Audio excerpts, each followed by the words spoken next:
Ang tatlong matatalinong kambing.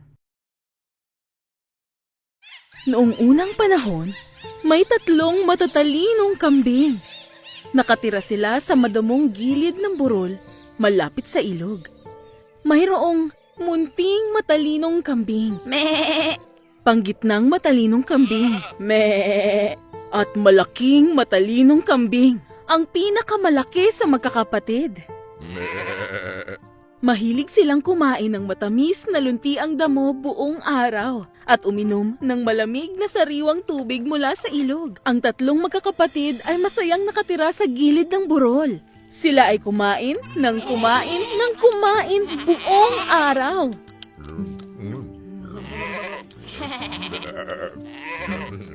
Hindi nagtagal na pagtanto nila na nakain na nila ang lahat ng damo sa burol kung saan sila nakatira. Me! O hindi! Ano nang kakainin natin ngayon? Paiyak na sinabi ng munting matalinong kambing. Huwag kang mag-alala, kapatid ko. Sabi ng panggitnang matalinong kambing. Tingnan mo ang kabilang ibayo ng ilog. Merong madamong parang na puno ng malinamnam na damo. Tama yun. Sabi ng malaking matalinong kambing. Ang dapat lang nating gawin ay tumawid ng tulay upang makakain ng masarap na sariwang damo. Ngunit ang pagtawid sa tulay ay napakapanganib. Ang tatlong matatalinong kambing ay natakot dahil alam nila na may isang masamang malaki at mabahong halimaw na may nakakatakot na mga mata ang nakatira sa ilalim ng tulay. Siya ay mabuhok at merong napakalalaki at matatalas na ngipin. Kinakain niya ang sinumang nagtatangkang tumawid ng tulay. Noon pa niya gustong kainin ng mga matatalinong kambing. Nag-aantay lang siya ng tamang pagkakataon. At mukhang hindi na ito magtatagal. Ang tatlong matatalinong kambing ay tuluyang nagutom ng nagutom. Sino sa inyo ang gustong munang tumawid ng tulay? Tanong ng malaking matalinong kambing. Hindi na nakapaghintay pa ang munting matalinong kambing. Kaya siya ay nagpresenta na at nagsabing, Me! Ako ang unang tatawid ng tulay. huminga siya ng malalim at naglakad pababa ng gilid ng burol. Tip-tap, tip-tap, tip-tap. Lumikha ng tunog ang mga yapak niya sa tulay. Sino ang naglalakad sa ibabaw ng aking tulay? Sinabi ng halimaw habang tumatalon sa tulay. Me! Ako ang munting matalinong kambing. Sabi ng munting matalinong kambing na sinusubukang maging matapang. Ako ay tatawid ng ilog para kumain ng matamis na damo sa kabilang ibayo. Hindi pwede. Sabi ng halimaw. Dahil ikaw ay aking kakainin na. Ang munting matalinong kambing ay takot na takot. Pero isa rin siyang napakatalinong kambing. Sinabi niya, Oh, pakiusap, huwag mo akong kainin. Tingnan mo, ako ang pinakamaliit sa aming magkakapatid. Hindi ka makukontento na kainin ang payat kong katawan. Alam mo ba, hindi ako magiging masarap kainin? Pero kung kakainin mo ang kuya ko na banggit na sa amin, na ngayon ay papunta na, siya ay malaki at mas mataba kaysa sa akin. Ganon, sige na nga. Makakaraan ka na sa tulay. sabi ng gutom na halimaw. At bumalik ito sa ilalim ng tulay. Ang munting matalinong kambing ay naglakad hanggang sa makarating sa dulo ng tulay patungo sa malawak na parang na may matamis na berdeng damo. Sa kabilang panig ng ilog, nakita ng dalawa pang matalinong kambing na ligtas na nakarating ang kapatid nila sa kabilang dako ng ilog. Ako na ang susunod. Sabi ng panggitnang matalinong kambing. Kaya siya ay umalis habang tumango ang nakatatandang kapatid sa kanya. Naglakad siya pababa sa gilid ng burol. Tip-tap, tip-tap, tip-tap, tip-tap. Lumikha ng tunog ang mga yapak niya sa tulay. Sino ang naglalakad sa ibabaw ng aking tulay? At muli ang nakakatakot na halimaw ay tumalon sa ibabaw ng tulay.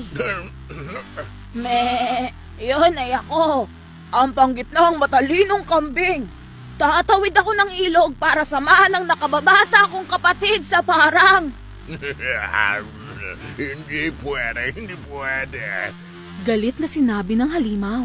Dahil ikaw ay aking kakainin. Ang panggitnang matalinong kambing ay talagang takot na takot din. Pero gaya ng kanyang kapatid, isa rin siyang matalinong kambing. Sinabi niya, maaari mo kong kainin, pero gagawa ka ng pagkakamali. Butot balat lang din ako. Kung makapaghihintay ka ng konti, maaari mong kainin ng kuya ko ang malaking kambing na mas malaki kaysa sa akin. Siya ang pinakamalaki sa amin at siguradong pinakamasarap na pagkain para sa'yo.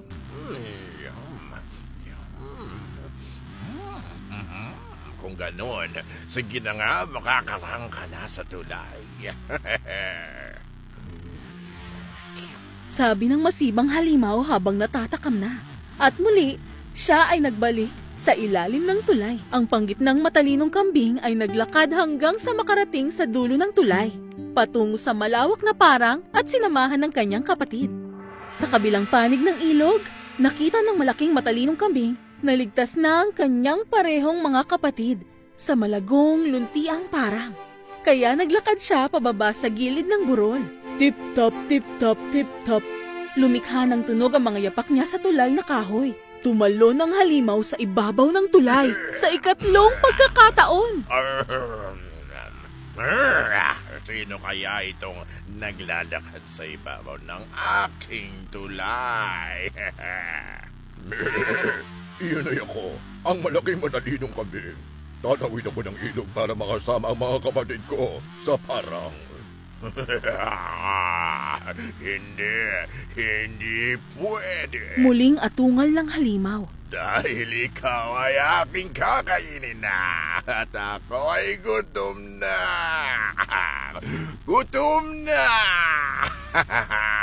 Pero hindi tulad ng kanyang mga nakababatang kapatid, ang malaking matalinong kambing ay hindi takot sa halimaw. Siya ay malaki at talagang malakas. Sa kanyang galit, ipinadyak ng kambing ang kanyang mga paa sa tulay. Ibinaba niya ang kanyang matatalas na sungay at inatake ang halimaw. Binangga niya ang pangit na mabahong halimaw at siya ay tuluyang tumilapon sa mga ulap at nahulog at tumalsik ng malakas sa gitna ng rumaragasang ilog. Hindi na nakita pang muli. At kaya, ang malaking matalinong kambing ay naglakad hanggang sa dulo ng tulay, patungo sa malawak at malagong parang upang samahan ang munting matalinong kambing at ang panggitnang matalinong kambing. At ang tatlong matatalinong kambing ay kumain buong araw ng matamis, luntian at masarap na damo at uminom ng malamig na tubig mula sa ilog. Wakas! Pero ako ay talagang gutom na. Gutom pa rin. Nakatira ako sa ilalim ng tulay. Naisan pa ako ng mga kambing. Gutom na talaga ako tapos wala pang bahay.